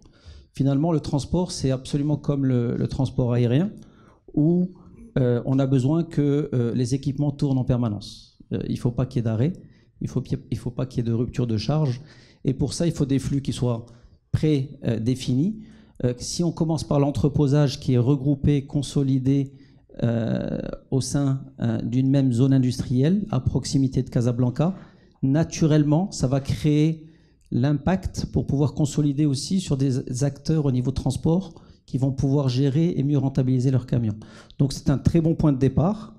Il y a une belle prise de conscience et je pense que c'est un point de départ aussi de la relation avec la MDL et les opérateurs. Ce qui est important, c'est de pouvoir l'inscrire dans un partenariat public-privé avec des objectifs et un calendrier resserré, puisqu'on parle, la thématique c'est 2030, et donc si on veut être prêt pour 2030, dans nos métiers, il faut, entre l'identification du foncier, la préparation des plans, les autorisations, qui peuvent prendre du temps aussi, l'investissement, on parle de timing incompressible de 12 à 18 mois. Et donc on a besoin de lancer ces plateformes rapidement, on a besoin de les meubler, de les remplir, pour pouvoir ensuite roder les choses d'ici à 2030 pour être au rendez-vous. C'est une très bonne transition parce qu'on arrive au dernier axe qui est objectif 2030 pour la logistique. On a parlé du digital, donc je pense que c'est évidemment un des objectifs. Mais qu'est-ce qu'il manque comme levier aujourd'hui ? Il n'y a pas que 2030 évidemment, il y a des objectifs qui vont continuer après 2030, mais comme vous le savez, 2030 est une date clé pour le Maroc. Donc comment vous voyez l'avenir pour la logistique et qu'est-ce qui est prioritaire? On donnera ensuite la parole au public pour les questions complémentaires après cet axe. Qui veut répondre à... Alors, juste en termes de perspective, et je pense que c'est peut-être certains points qu'on a déjà abordés, mais pour les reprendre, c'est-à-dire que si on se dit les challenges qu'on a aujourd'hui pour réussir un peu les échéances à venir pour 2030, on a parlé du foncier, et le bâtiment logistique en général, et je pense que le foncier, avec ce que fait la MDL, est en train d'être sécurisé. Il est sécurisé dans beaucoup de villes, il manque encore des villes, c'est-à-dire qu'il faut s'assurer que notre mapping du pays puisse couvrir, parce que c'est vrai qu'il y a des axes qui sont déjà prévus, d'autres ne le sont pas. Donc il faut que ça soit en termes de présence géographique de ces zones-là. Ça, c'est le premier point. Deuxième point, le prix est important. Et je pense aujourd'hui, on a besoin d'un prix qui soit abordable pour les opérateurs. Et si vous me posez la question, il faudrait qu'on soit sur un foncier qui soit accessible. Il faudrait que le prix ne dépasse pas 200-250 dirhams au mètre carré pour les logisticiens, parce que sinon l'équation ne marche pas. Donc ça, on verra quels seront les prix de lancement de ces zones, mais c'est le prix target pour un opérateur logistique comme le nôtre. Vous avez parlé de digitalisation. Je pense qu'il est important aussi d'accompagner, d'incentiver les opérateurs à l'installation de digitalisation, que ce soit pour des systèmes de gestion d'entrepôts, gestion de flotte de transport. Il y avait un programme de PME Logis qui a été suspendu, mais je pense qu'il est en train d'être relancé. Et c'est important de le refocaliser pour les prestataires plutôt que pour les donneurs d'ordre, parce que c'est important, parce que c'est les prestataires aujourd'hui qui feront la différence. Et le dernier point, et j'en ai parlé un peu tout à l'heure aussi, c'est l'externalisation. L'externalisation, je pense que c'est là où on a besoin aussi de ce partenariat public-privé.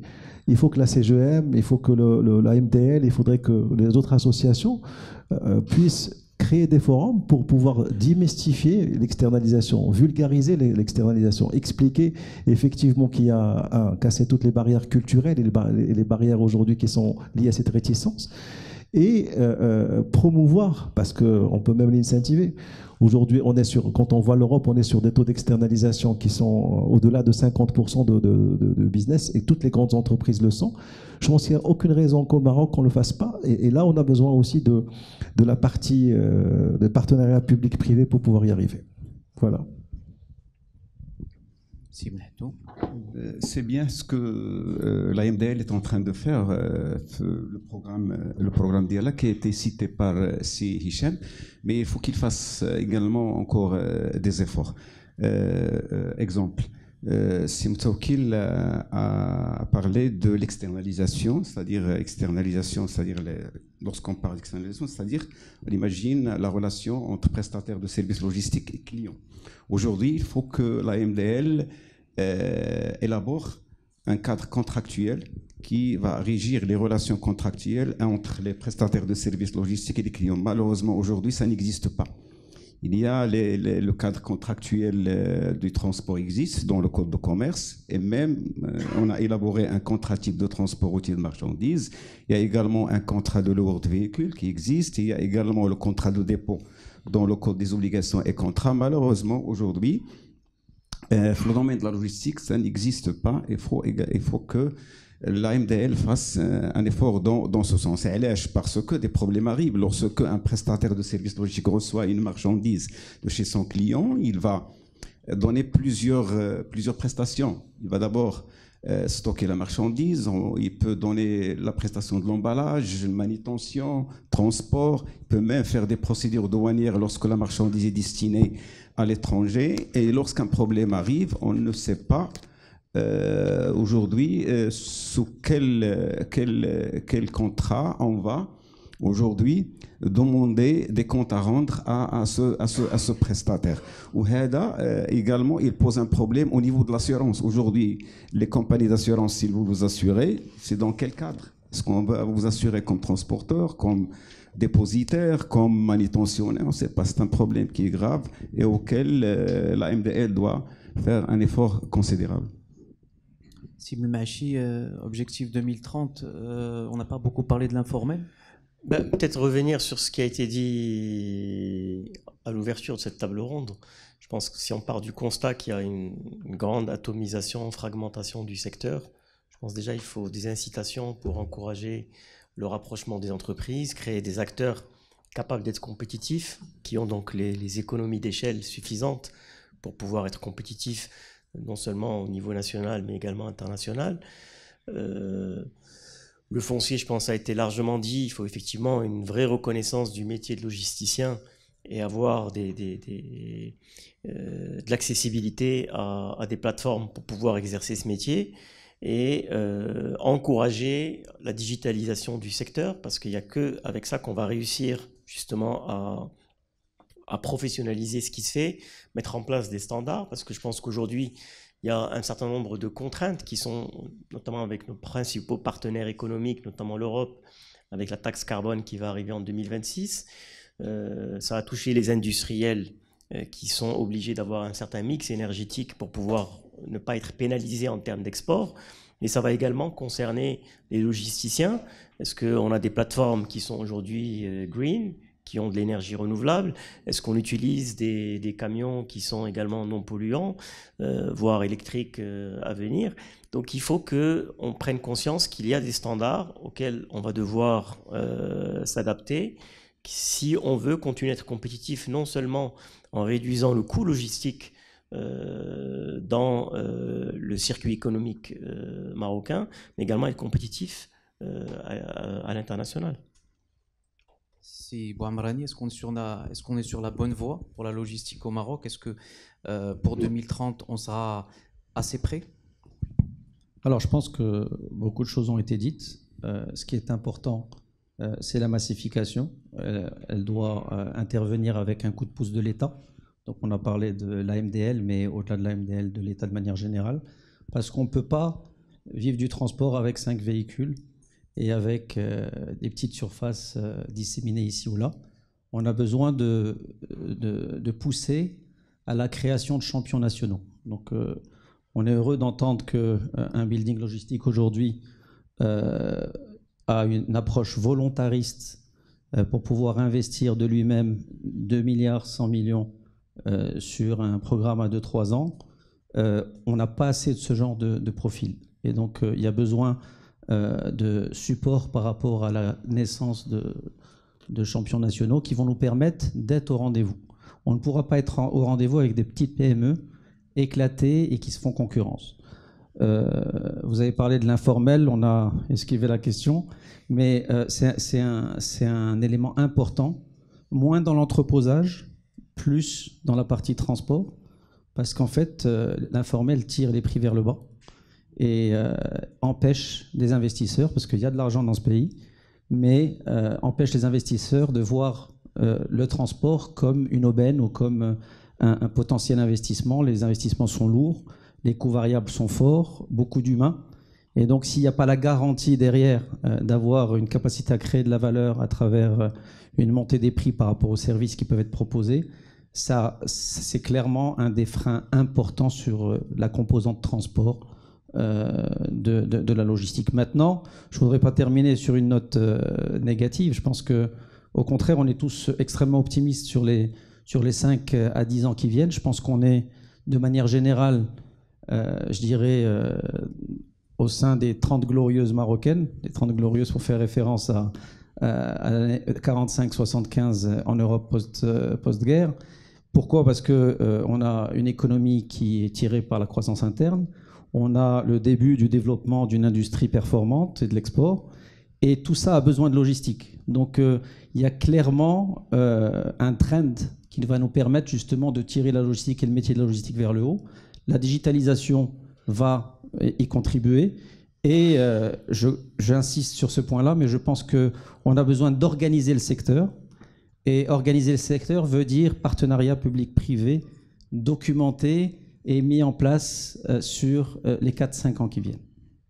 Très bien, je pense qu'on a fait un tour global. Le mot de la fin avant de passer la parole. Oui, je vais revenir sur deux, trois points qui me semblent importants. C'est le facteur humain. Vraiment, le facteur humain est très important. Il va falloir qu'on forme nos jeunes de plus en plus dans la logistique, dans le transport. Tous, je pense que si on doit aujourd'hui recruter, et on est vraiment de grands recruteurs aujourd'hui, mais on se heurte à des profils qui répondent pas aux besoins. Il va falloir aussi on dépense énormément d'énergie en interne à former ces profils. Le facteur humain est très important. Le deuxième point, c'est la réglementation. Il va falloir qu'on aille très vite sur la réglementation, notamment sur l'entreposage, mais aussi sur le transport routier, la réglementation au niveau ADR, matières dangereuses, tout ça, la réglementation ATP au niveau de tout ce qui est transport frigorifique, tout ça. Donc vraiment, et accompagner ça avec les contrôles et sensibiliser les acteurs à ces niveaux-là. Voilà. Merci. On va donner la parole au public pour compléter un petit peu tout ce qui a été dit, au cas où il y ait des points. Avec une petite intervention. Bien sûr. J'aimerais bien apporter une information. C'est qu'aujourd'hui, la ville de Casablanca est sur un projet de l'aménagement d'une zone logistique du côté de Mdiouna. C'est qui va contribuer au décongestionnement de la ville de Casablanca. C'est là où on va mettre c'est-à-dire les commerçants qui disposent de dépôts au quartier d'Erb Omar. Ce projet va voir le jour, Inch'Allah, d'ici la fin de l'année 2025. C'est un terrain domanial qui a été pris en collaboration entre la ville de Casablanca et les domaines, qui va, Inch'Allah, faire 45 hectares et qui va contribuer, bien sûr, au décongestionnement de la ville de Casablanca. Voilà. Je voudrais juste... si Najib m'a tendu la perche sur la ville de Casablanca, il y a une étude qui a été faite sur la logistique urbaine par la MDL et qui n'a pas encore vu le jour au niveau de son application dans les villes. Et notamment, il va falloir penser aux espaces de stationnement devant les commerces. Il va falloir penser à comment digitaliser la prise de rendez-vous devant les commerces. Il va falloir penser à différents parkings à l'entrée des villes, à des zones je dirais, des petites surfaces de stockage intra-ville pour la distribution rapide. Donc tout ça, il va vraiment le penser bien à l'avance avant de nous dire demain, on va interdire les camions dans les villes. Il faut les faire, je suis certain, il faut les faire, mais il faut préparer ça bien à l'avance. Il faut préparer le terrain. Merci. Bonsoir à tous. Je suis Mohamed Ben Chkroun, professeur d'économie à l'UM6P. Merci beaucoup pour cette organisation et pour cette table ronde.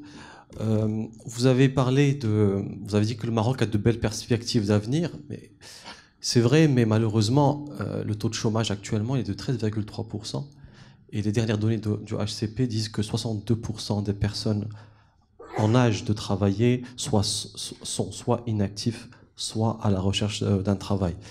Et si le Maroc n'est pas apte maintenant, d'ici les 10 ans, à avoir des croissances de 6 à 7 à 8%, je pense que ça sera trop tard parce que nous allons vivre dans 10 ans un déclin démographique parce que sans le capital humain, sans une population jeune, on ne peut pas optimiser le potentiel, malheureusement.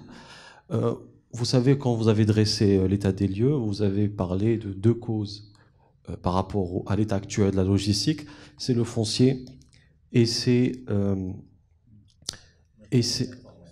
l'informel, tout à fait.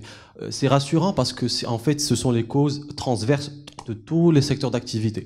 Tous les secteurs d'activité souffrent de ce fléau et malheureusement, on sent qu'il n'y a pas un courage politique d'aller vers l'avant et de combattre parce qu'on a l'impression que le lobby immobilier, franchement, est en train de prendre en otage toute une économie marocaine et il faut le dire. Vous avez parlé de la fragmentation qui est une des causes de la crise et qu'il faudrait merger ou fusionner les entreprises pour qu'elles gagnent en compétitivité, en économie d'échelle, etc. Est-ce que, pour aller plus loin, est-ce que vous ne pensez pas que le facteur humain est aussi une des causes de cette fragmentation? Est-ce que, ici au Maroc, est-ce qu'il n'y a pas un problème de confiance? Est-ce qu'on n'a pas un problème de coopération entre nous? Vous ne pensez pas qu'il y a un problème de confiance et de collaboration et que le mindset entrepreneurial est finalement à côté de la plaque? La cause, c'est le problème de l'éducation. Est-ce que vous ne pensez pas que la cause est la faillite de l'éducation au Maroc? Merci. Merci en tout cas pour cette réaction et qui est très intéressante. Je vais commencer bien sûr par votre question. Donc juste pour clarifier, la fragmentation est un constat, comme je disais, sur le transport ou sur le stockage, et la fragmentation est un frein pour la compétitivité. Parce qu'aujourd'hui, on ne peut pas être compétitif dans des plateformes de 1000 mètres carrés, on ne peut pas être compétitif quand on est une société de transport qui gère 5 ou 10 camions. Donc ça, c'est juste pour reclarifier, effectivement, il faut massifier, il faut mutualiser. Donc plus on est grand, donc c'est des économies d'échelle qui sont prouvées, faciles à démontrer, et donc qui créent de la valeur ou qui génèrent de la valeur qui est partagée par le donneur d'ordre, mais aussi partagée par le consommateur final pour pouvoir gérer l'inflation des prix. Maintenant, effectivement, sur l'aspect, on va dire, culturel ou mindset un peu, effectivement, c'est un constat aussi. Alors, l'externalisation, c'est quoi l'externalisation? C'est de se dire, OK, demain, je gère ma logistique en interne et demain, je vais la confier à un tiers. Ce tiers-là, c'est-à-dire va avoir accès à mes données, va avoir accès à mes flux, va avoir accès, on va dire, à la totalité de mon business parce que la logistique est au cœur du business. Alors, il y a une barrière culturelle, une barrière historique parce qu'effectivement, on a du mal à se passer, on va dire, du contrôle qu'on peut avoir sur les opérations.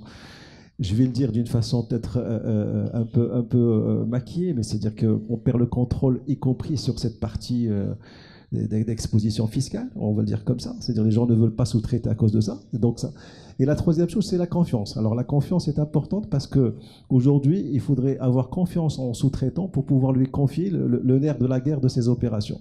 Et c'est cette partie-là, autant c'est-à-dire que c'est quelque chose qui peut être lié à un mindset, qui peut être lié à de l'éducation, autant c'est quelque chose qui peut être adressé avec du rationnel. Adressé avec du rationnel parce qu'on a, et c'est ce que j'expliquais tout à l'heure, des business cases où on peut partir d'une façon pédagogique pour expliquer aux gens qu'ils vont gagner plus à faire ça en mode externe, et deux, les accompagner sur ça, les accompagner dans le temps. On n'est pas obligé de le faire d'un coup, on peut le faire sur une partie du business, tester, et ensuite rassurer et y aller. Mais je suis d'accord parce qu'on est dans aussi, je ne vais pas parler de la partie pays en général, éducation du pays, mais par contre, dans le business, dans les opérations, il y a le facteur humain. Le facteur humain, c'est-à-dire qui dit facteur humain, dit déperdition, dit triche, dit vol, dit beaucoup de choses. Fort heureusement, ce sont les systèmes et ce sont aujourd'hui la digitalisation qui nous permet d'adresser ça et de rassurer aussi les donneurs d'ordre. Eh bien, on passe à... Vous voulez répondre? Je vais rajouter deux choses. Moi, je ne suis pas un politicien, donc je vais le dire clairement. On n'a pas... Non, mais pas par rapport à toi, par rapport à moi. Je vais le dire clairement. On n'a pas... En Europe, ils n'ont pas confiance dans les gens. Ils ont confiance en leur justice. Il faut des contrats clairs. Si on met des contrats clairs, on a confiance en la justice, il n'y a aucun problème à aller, à mutualiser, à externaliser. Quand on signe un accord de confidentialité, on sait que c'est un accord de confidentialité. Donc la confiance, c'est pas entre les acteurs, mais c'est surtout dans un système envers la justice. Je pense c'est important de le dire. Deuxième point, je rejoins vraiment sur l'éducation. Il va falloir qu'on éduque, mais c'est le rôle de tout le monde, pas que c'est le rôle aussi de l'entreprise. Aujourd'hui, il va falloir aussi, il y a des sociétés peut-être, des petits transporteurs, qu'il va falloir agréger. Il faut de l'agrégation, il faut accompagner, que ce soit les donneurs d'ordre, que ce soit des grands transporteurs pour agréger ces transporteurs et les accompagner. Il faut des systèmes aussi du public pour permettre ceci. Peut-être pour ajouter un point sur le frein, on a parlé du foncier, mais je pense qu'une des problématiques principales, c'est que la spéculation immobilière et le fait de pouvoir gagner plus d'argent que de faire, ça a tué il n'y a plus d'industrie parce que c'est plus rentable de faire de la spéculation sur des terrains ou de construire des immeubles et de faire de la promotion immobilière que de faire des services en prenant des risques, de la logistique ou faire une industrie, etc. Et c'est malheureusement ce déséquilibre de rentabilité et de risque qui fait que l'argent il s'est redirigé vers d'autres secteurs. Bonsoir tout le monde. Je vous remercie de vos interventions, les éclaircissements que vous avez faits. Je me présente, Ahlou Mohamed, je suis président de l'Union régionale des agences immobilières. Alors,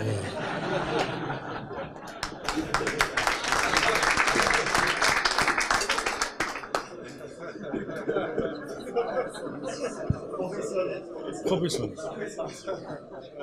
Alors, vous avez parlé du foncier. C'est très important. S'il n'y a pas le foncier, on ne peut faire ni industrie ni logistique. Et actuellement, nous vivons beaucoup de problèmes. Quand on veut acheter pour un client un bien immobilier, que ce soit le foncier ou logistique, et comme vous le savez, la plupart des propriétaires sont des héritiers. On rencontre énormément de problèmes. Si ce n'est pas l'autre qui veut vendre, si c'est l'autre qui veut vendre, il y a tout un problème. Ça, c'est le premier point.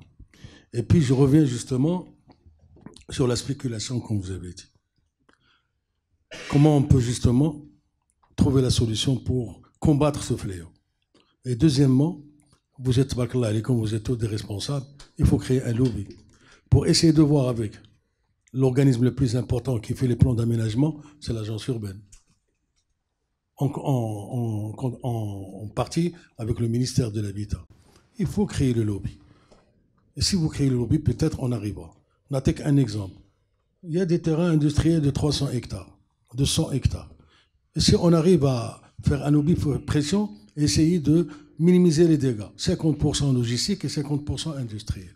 C'est très important. Si on ne fait pas de lobby, alors on ne peut rien faire. S'il n'y a pas le pouvoir politique, on ne peut rien faire. Parce que l'infrastructure, elle est là. Moi, je félicite le gouvernement qui a fait un effort considérable dans l'infrastructure. Vous allez voir des routes, c'est extraordinaire. Donc, il faut vraiment créer ce lobby. Là, on est en train de le faire pour justement le secteur d'immobilier. Voilà, on souffre énormément dans ce secteur. Et deuxièmement, je parle du transport. Si vous pouvez me donner similaire, je connais bien votre groupe, j'avais eu des contacts avec votre frère. Il y a l'informel. Les camions qui circulent à Casablanca, c'est des particuliers qui louent le camion à peut-être une journée ou deux. Il n'est pas organisé, le transport. Et ça, c'est du rôle aussi du ministère du Transport. Il faut vraiment se battre pour que ce métier soit, comment dirais-je, soit... OK. Je reviens justement, dernière question, je reviens à notre métier. Depuis 2014, on est en train de lutter pour qu'on puisse avoir une réglementation de ce secteur. L'agent immobilier n'est pas réglementé et on souffre. Il y a un problème énorme. Avec qui vous voulez travailler? Vous êtes des professionnels. S'il n'y a pas un agent professionnel et il n'y a pas les règles de gestion, comment vous allez arriver à trouver des terrains? Et il faut impliquer l'État. L'État doit être le premier, comment dirais-je, le premier organisateur, le premier qui peut justement vous rendre service. Et nous sommes là pour essayer d'aider tout le monde. Merci beaucoup. Le lobbying, il est fait, c'est clair. Depuis pas mal de temps, il y a des personnes ici qui étaient à la CGM aussi avant moi et qui ont fait énormément de lobbying. Il est fait. Alors, il faut savoir que dans le domaine de la logistique, personne ne connaissait, je l'ai dit tout à l'heure, même au niveau des ministères, personne ne connaissait la logistique. Au niveau de l'investissement, on parlait que d'industrie, on ne parlait pas de logistique. Il n'y a que dernièrement qu'on a eu dans la charte d'investissement, la logistique a été incluse, mais sinon, dans les anciennes chartes, on ne parlait pas de logistique. Donc, il y a quand même du lobbying qui est fait. On a aussi pas mal poussé pour les zones logistiques qui sont dans le programme national, dans la stratégie. Donc, il y a du lobbying. Maintenant, peut-être, pas assez, pas comme il le faut, mais on y va et on y est. Lutter contre l'informel, donc le dire c'est facile, et de le réaliser c'est une tâche qui n'est pas aisée. Aujourd'hui, comme vous savez, on l'a dit tout à l'heure, l'informel constitue presque 70%, jusqu'à 75% l'activité de transport routier. Donc, هما 70 حنا 30 شكون اللي خصهم يمشي عند الاخر حنا ولا هما حنا خصنا نمشيو عند الانفورميل واقيلا راهما كثار وعاد كاينه حاجه اخرى دابا كاين سكون ابيل كاين l'informel dans l'absolu mais il y a également ce qu'on appelle l'informel social qui aujourd'hui c'est un secteur qui est là, qui existe aujourd'hui, qui satisfait certains besoins, qui fait vivre des familles. C'est très difficile aujourd'hui mais on doit continuer également à restructurer les entreprises qui existent dans ce secteur. Merci. Bonsoir. Monsieur Talal, président du groupe La Voie Express Logistics. Je remercie Building Logistics, Simon Sef, pour l'invitation à cette table ronde. Et je salue mes amis qui sont tous présents. J'aimerais être conforté ou débouté. En fait, il y a deux sujets. Il y en a un sur les plateformes logistiques. En fait, j'aimerais qu'on fasse bien la séparation entre la plateforme de distribution et la plateforme logistique. Si Machi a parlé de plateforme logistique dans la zone industrielle, je ne pense pas, parce que les routes ne sont pas carrossées pour ce genre de véhicules. Là, on a parlé, les ronds-points ne sont pas les mêmes, les routes ne sont pas les mêmes, tout ce qui est autour n'est pas du tout le même. Donc, il y a la plateforme de distribution, il y a la plateforme de stockage.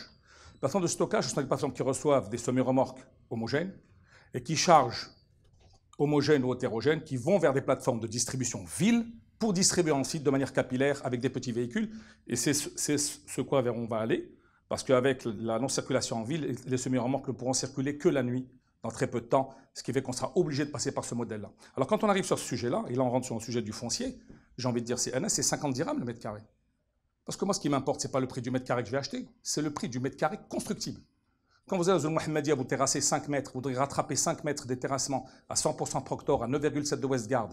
Je suis désolé, vous avez déjà 2000 dirhams le mètre carré, rien que pour amener à niveau le sol pour commencer à couler le premier mètre cube de béton. Quand vous allez sur une zone industrielle comme Roche Noire où c'est de la roche, vous êtes directement sur la roche, vous avez 0 dirhams de coût supplémentaire. Donc c'est le coût au mètre carré prêt à couler. Avec la connexion à l'ONE, quand vous êtes à l'extérieur, je suis désolé, mais vous allez payer 3, 4, 5, 6 millions de dirhams pour connecter à la moyenne tension. Donc même les zones qu'on va offrir la MDL, on les remercie pour ça parce qu'on les attendait vraiment. Est-ce que le mètre carré qu'on va avoir, est-ce qu'il va être prêt à construire ou est-ce que ça va être juste des trous qu'il faudra recreuser encore et reterrasser pour remonter? Donc il y aura effectivement l'électricité.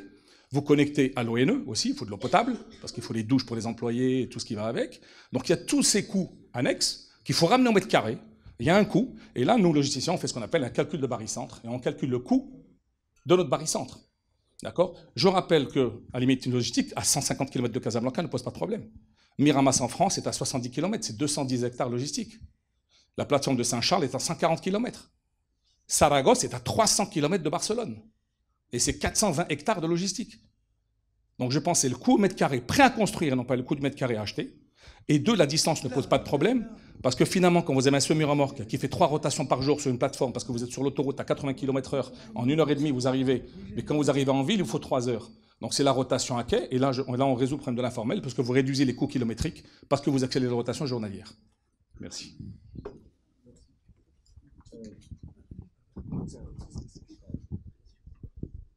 Bon, je remercie Sitalal, qui était président de la commission logistique à la CGM bien avant moi. Il connaît tous ces problèmes. Et exact. Non, c'est vrai. Tu as raison, c'est Mohamed, sur cette problématique du coût construit d'une plateforme. Je pense que tu as mené ce combat et on l'a mené pendant pas mal de temps. Aujourd'hui, je pense qu'on a une réflexion commune et on se rejoint avec l'AMDL. C'est venu du temps aussi du ministère de Sibn Abdjelil et aussi avec le ministre actuel. Ils sont en phase avec ce qu'on dit aujourd'hui, c'est-à-dire sur les zones aujourd'hui, ils comprennent ce que c'est une zone logistique. Ils comprennent aujourd'hui ce que devrait être une zone logistique pour minimiser les pertes, la circulation des camions et aussi la problématique des sols, tous ces problématiques aujourd'hui, j'ai l'impression en tout cas, par rapport à nos discussions, qui commencent à comprendre ces sujets-là, et je pense qu'on ira très vite une fois qu'on est sur la même longueur d'onde.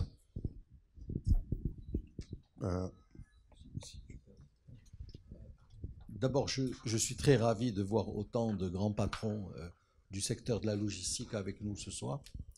Je voudrais dire que tout ce que vous avez dit est juste parfait et fait un diagnostic clair de la situation. Je voudrais juste rajouter 2 ou 3 points qui ont été dits, mais sur lesquels je voudrais mettre en phase importante.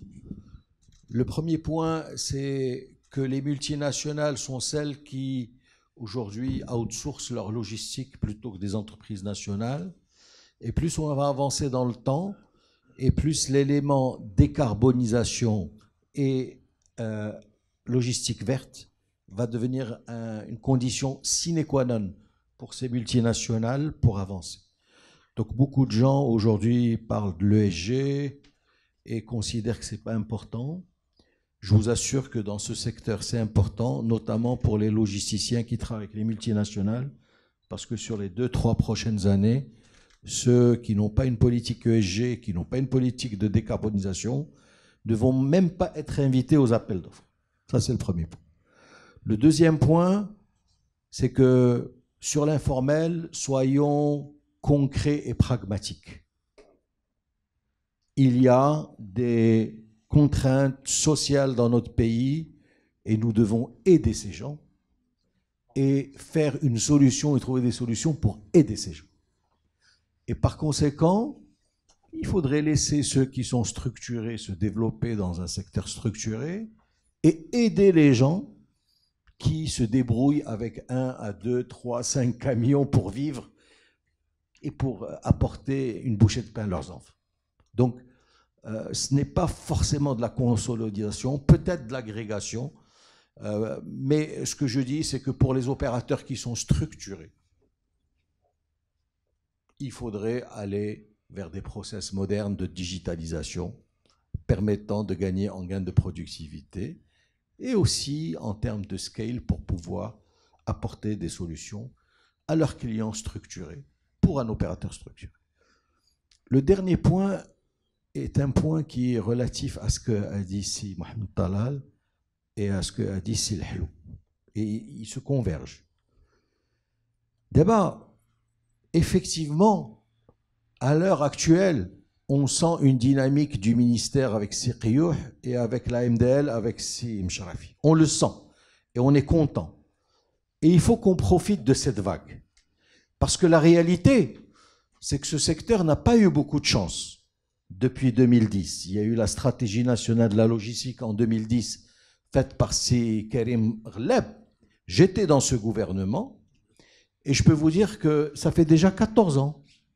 Quel est le pourcentage de réalisation que le secteur a connu depuis 2010 à aujourd'hui? On le sait tous, on est aux alentours de 20%. On a eu de la malchance. Maintenant qu'on a la chance d'avoir un ministre qui est volontariste, Siriyouh, un directeur général de la MDL qui est volontariste et qui veulent avancer, il faut qu'on profite de cette chance. Et là, je rejoins El Helou, parce que j'ai un peu d'expérience dans ce domaine.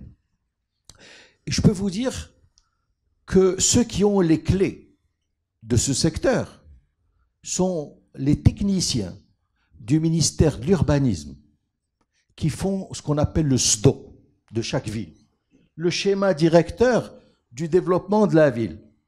Le SDO, il est fait sur des visions plus ou moins longues, à long terme. Et il y a même un schéma qui s'appelle le SRAS et qui est fait sur une période de 20-25 ans. Donc ne croyez pas qu'on a une administration qui fonctionne par tâtonnement. On a une administration qui aujourd'hui est efficiente et qui opère sur du moyen et du long terme. Les qui sont les techniciens, ils ne savent pas ce que c'est que la logistique. Donc il y a un travail qu'on doit faire, nous tous ensemble, Et je suis ravi que Simlah ait dit qu'il y a quelques années, une conférence comme ça aurait rassemblé 3-4 personnes. Aujourd'hui, on est au complet. Mais on doit tous nous organiser, nous structurer en équipe. Si Mohamed, si Lalo, tout le monde, vous, pour qu'on aille voir le ministère de l'Urbanisme, qu'on aille voir le ministère de l'Intérieur et qu'on leur dise l'industrie faut krasna, on est au service de l'industrie. D'ailleurs, je vais vous faire un rappel. Pendant de longues années, il était difficile à un gouverneur ou un gouverneur de l'agence urbaine de donner une dérogation. Impossible. Ou mais qu'est-ce dérogation?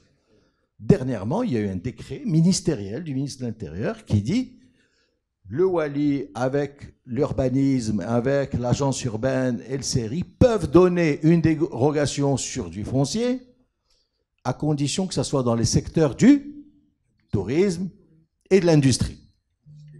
Pour quelle raison on n'a pas la logistique là-dedans, dans ce décret? Pour quelle raison la logistique est le parent pauvre?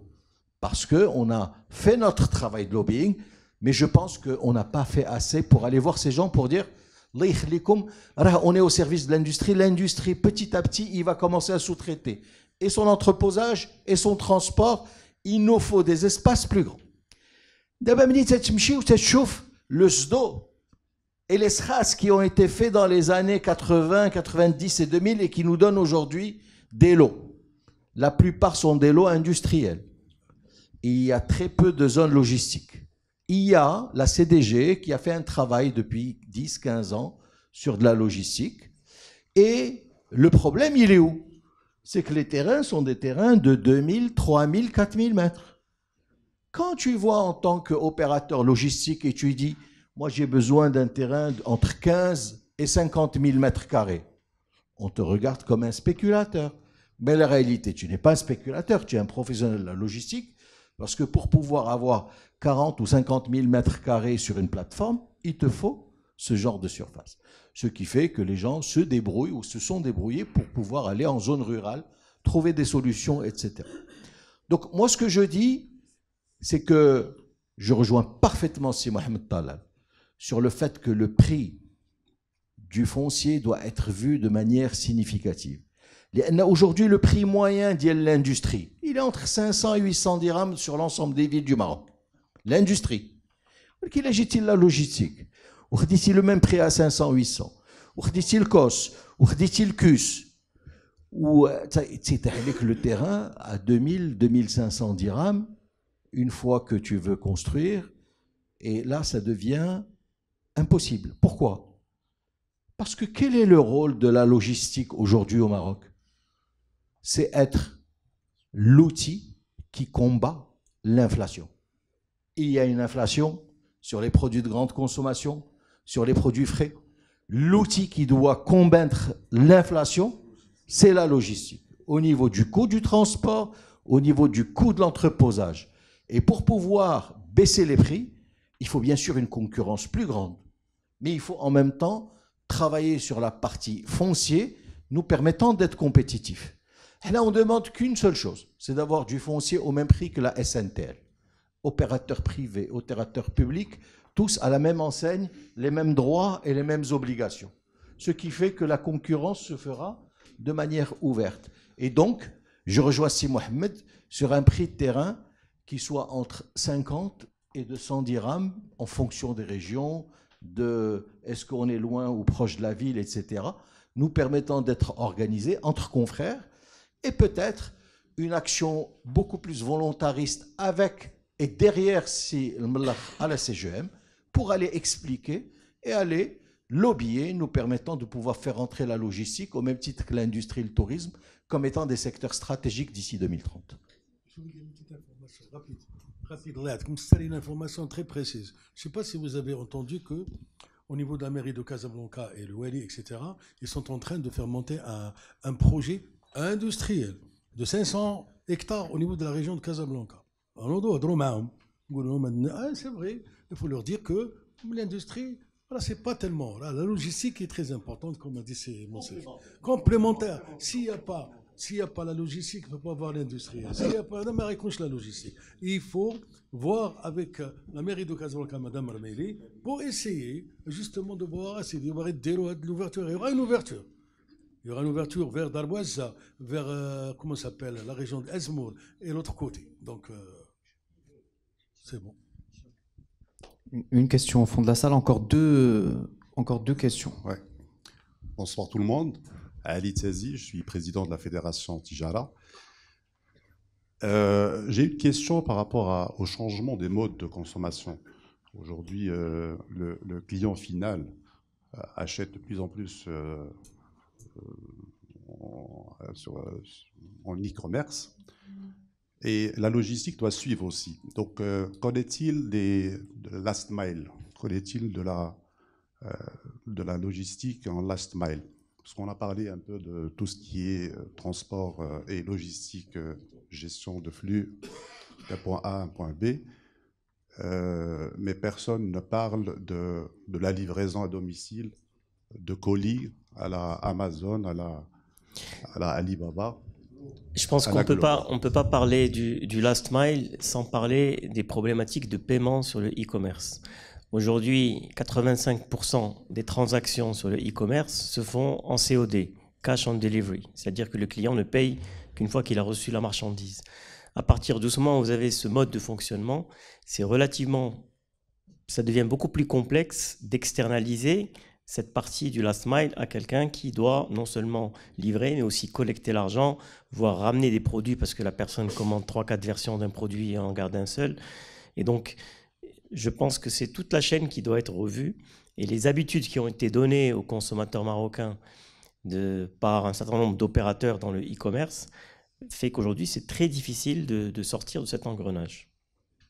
Mais c'est un sujet qui doit être quand même traité parce que de toute façon, c'est inéluctable. Non, mais tu as raison, Ali, parce que c'est important. Ça va aller vraiment à une vitesse exponentielle.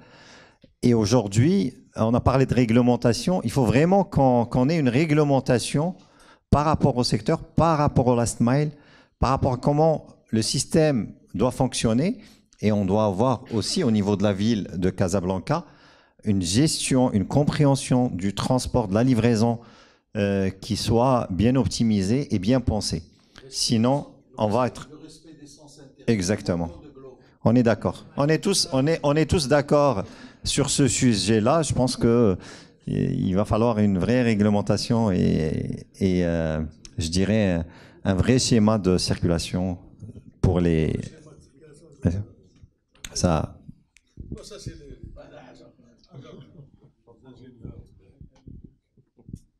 On va prendre une dernière question.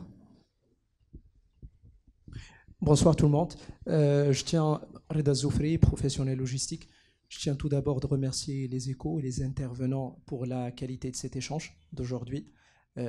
Franchement, je ne regrette pas le fait de venir depuis Tanger pour assister à cette table ronde d'aujourd'hui. Non, mais c'est aussi la passion du métier qui m'a fait venir. Je voudrais juste revenir sur le point cité le long de la table ronde, le challenge et la problématique, la fameuse problématique de l'externalisation logistique. Et je voulais juste partager rapidement un petit témoignage du Nord par rapport à ce volet-là. Donc, comme vous le savez, à Tanger, nous avons l'industrie automobile avec tous les acteurs équipementiers automobiles qui sont installés, qui s'installent de jour au jour à la zone. Mais en contrepartie, on constate que la demande à la logistique contractuelle notamment, donc l'externalisation est toujours faible. Même si ces sociétés-là, ces compagnies font partie de grosses boîtes mondiales avec leurs standards, avec leur c'est-à-dire structure, est-ce que vous ne pensez pas qu'avec ces demandes encore faibles, avec en contrepartie l'orientation mondiale du métier vers l'automatisation des flux physiques et opérations, avec la digitalisation des flux d'informations, avec maintenant l'introduction des outils d'intelligence artificielle dans le métier, est-ce que vous ne pensez pas qu'on peut, dans l'horizon futur, être dans une problématique d'existence ou existentielle, surtout dans le métier de la logistique contractuelle au Maroc, surtout pour les PME et TPE. Et la question n'est pas posée pour quelqu'un au spécifique, à celui qui veut intervenir. Merci. Bon, maintenant, vous êtes de Tanger, et s'il y a une vraie problématique du foncier, c'est vraiment à Tanger, pas à Casablanca. Il y en a à Casa, c'est un vrai problème, mais à Tanger, le prix pour faire une plateforme, c'est impressionnant quand même. On est sur des prix je dirais, de bâtiments habitables, résidentiels, exactement. Pour revenir, bon, la sous-traitance dans l'automobile, elle est différente parce que dans l'automobile, on fonctionne en flux tendu. Donc, on a très peu de sous-traitance. On a de la valeur ajoutée dans tout ce qui est stockage. On va aller mettre un peu plus de valeur ajoutée, mais le stockage pur n'existe pratiquement pas dans l'automobile. Et c'est vraiment, on est sur des flux tendus. Donc, c'est différent. Maintenant, à ma connaissance, pratiquement toutes les multinationales sous-traitent leur logistique au niveau de Tanger.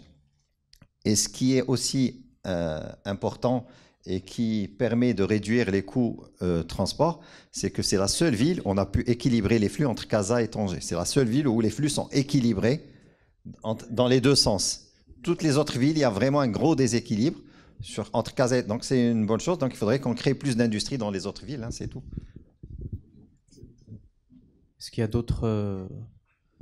Je pense qu'on a fait le tour. Je pense qu'on a tenu 2 heures et que personne ne s'est ennuyé.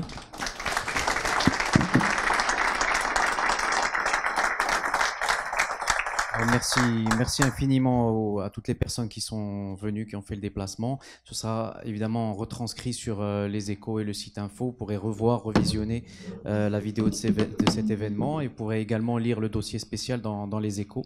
Je remercie également tous les experts qui sont venus, nos 5 experts qui sont venus aujourd'hui. Merci à BLS, merci à Horizon Presse et on se retrouve tous en bas si vous avez encore des questions à poser. Merci à tous.